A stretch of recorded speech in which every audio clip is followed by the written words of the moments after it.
सोचिए, अगर दो लोग ए और बी प्लेन से नीचे गिरते हैं तो कौन ज्यादा तेजी से ग्राउंड तक पहुंचेगा। आप शायद सोच रहे कि ज्यादा वेट या स्पीड की वजह से बी पहले पहुंचेगा, लेकिन ये अजम्पशन गलत है। फिजिक्स के बेसिक प्रिंसिपल्स के मुताबिक सभी ऑब्जेक्ट्स, चाहे उनका वेट कुछ भी हो, वैक्यूम में एक ही स्पीड से नीचे गिरते हैं।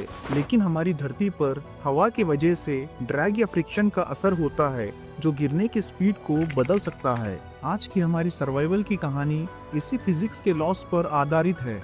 वीडियो में आगे बढ़ने से पहले अगर आप इस चैनल पर नए हैं तो सब्सक्राइब करने के साथ साथ बेल आइकॉन को प्रेस करना ना भूले। ऐसा करने से मेरी आने वाली वीडियोस की नोटिफिकेशन आपको टाइमली पहुंच पाएगी और हमारा साथ ऐसे ही बना रहेगा। और अगर आपको मेरी वीडियोस पसंद आती हो तो प्लीज लाइक, शेयर और कमेंट जरूर करें। चलिए आते हैं अपनी टॉपिक पर वापस। वेनेसा वुल्वोविक की कहानी एक ऐसी मिसाल है जो इंसानी एंड्योरेंस और साइंस दोनों को समझने का एक मौका देती है। वेनेसा एक फ्लाइट अटेंडेंट थी जो यूगोस्लाव एयरलाइंस के DC-9 एयरक्राफ्ट का हिस्सा था। दिन था 26 जनवरी 1972 का, जब DC-9 स्वीडन के एक एयरपोर्ट से उड़ा और डेनमार्क के एक छोटे से स्टॉप के बाद बेलग्रेड के लिए रवाना हुआ।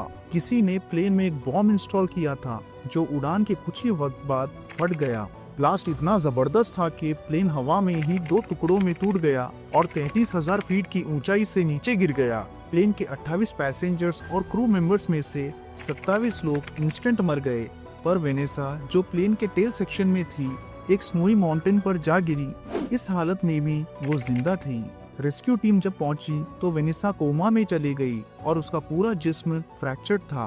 27 दिन तक वो कोमा में रही। दोनों पांव टूट चुके थे और स्पाइन पर पैरालिसिस का असर था। इंटेंसिव ट्रीटमेंट के बाद धीरे धीरे वो रिकवर हुई। वेनेसा का जिंदा रहना इतना अनएक्सपेक्टेड था कि इस केस ने Guinness book of world records में जगह बनाई। लेकिन ये कहानी यहाँ पर सिर्फ खत्म नहीं होती। वेनेसा के बचे रहने का रीजन समझने के लिए हमको फिजिक्स और एनवायरनमेंट के रोल को डीपली समझना होगा। ऊंचाई, ड्रैग फोर्स और शॉक अब्जॉर्प्शन जैसे एलिमेंट्स ने वेनेसा को इस डेडली फॉल से बचने में मदद की। वेनेसा के बचने के 2 अहम कारण है। पहला है फिजिक्स ऑफ फॉलिंग और दूसरा है टर्मिनल वेलोसिटी। अगर ये दोनों कॉन्सेप्ट आप समझ गए तो आपको समझ आ जाएगा कि वेनेसा कैसे बच गई इतनी ऊपर से गिरने के बाद भी बिना पैराशूट के। चलिए सबसे पहले जानते हैं फिजिक्स ऑफ फॉलिंग का कॉन्सेप्ट। जब कोई इंसान या ऑब्जेक्ट किसी हाइट से गिरता है तो ग्रेविटी उसे नीचे की तरफ खींचती है। जैसे जैसे ऑब्जेक्ट गिरता है उसकी स्पीड बढ़ती है, लेकिन एक पॉइंट पर ये एक्सेलरेशन रुक जाता है और स्पीड कांस्टेंट हो जाती है। अब सोचिए, अगर एक आदमी बिना पैराशूट के गिरता है और दूसरा आदमी पैराशूट के साथ, तो दोनों की स्पीड में फर्क क्यों होता है? ये फर्क एयर रेजिस्टेंस की वजह से होता है।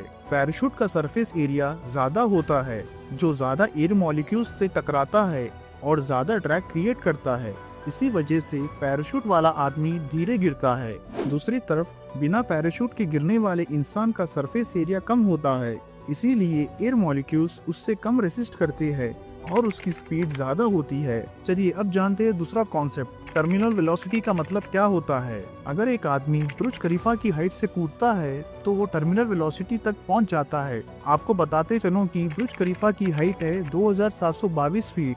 अब अगर कोई आदमी 20,000 फीट या 40,000 फीट की हाइट से कूदता है तो दोनों की स्पीड ग्राउंड तक सेम होगी, क्योंकि टर्मिनल वेलोसिटी एक फिक्स लिमिट है। टर्मिनल वेलोसिटी एक लिमिट है जो किसी भी इंसान के गिरने की मैक्सिमम स्पीड को डिफाइन करती है।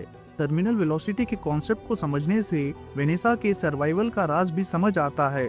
तो चलिए अब जानेंगे वेनेसा एक्चुअल में बची कैसे। जब DC-9 प्लेन 33,000 फीट की ऊंचाई से नीचे गिरा, वेनेसा टेल सेक्शन में थी, जो उसके सर्वाइवल का सबसे बड़ा रीजन बना।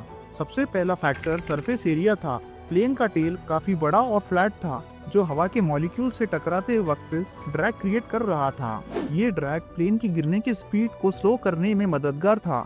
जितना ज्यादा सरफेस एरिया उतना ज्यादा ड्रैग और उतनी स्लो स्पीड। दूसरा फैक्टर लैंडिंग सरफेस था। Tail portion snow covered mountain पर गिरा, तो शॉक अब्जॉर्बर की तरह काम करा। स्नो ने इम्पैक्ट के फोर्स को कम कर दिया, जिसकी वजह से वेनेसा डायरेक्ट क्रैश के इफेक्ट से बच गई। अगर ये टेल किसी हार्ड सरफेस पर गिरता तो शायद वेनेसा का बचना मुश्किल होता। तीसरा फैक्टर स्लाइडिंग इफेक्ट था। जब टेल सेक्शन माउंटेन पर गिरा तो वो डायरेक्टली इम्पैक्ट नहीं हुआ। रफ सरफेस की वजह से वो स्लिप होता रहा और धीरे